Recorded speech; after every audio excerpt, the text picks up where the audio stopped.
Hello people! For today's video, we'll be doing another backdrop setup at kasama ko ngayon ang aking kaibigan. And since malapit lang naman ang venue ay nagpasya ang aking asawa na magpaiwan na lang sa bahay kasama ng anak kong makulit. Kaya naman full force na naman ang pagiging amasona natin.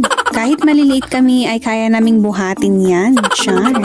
Ganun talaga kapag wala ang asawa. Baka kahit isang sakong bigas pa yan, kaya mong buhatin mag-isa. Pero kapag andyan ang asawa mo, kahit kaya mong buhatin, sasabihin mong hindi mo kaya. Anyway, basta wala tayong choice ngayon kundi magbuhat.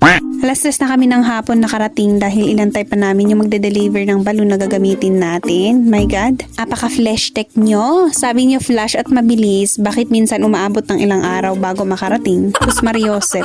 Char. Uy, charot-charot lang. Basta ang importante, umabot. Ayan, sa kakadaldal ko natapos na ang paglalagay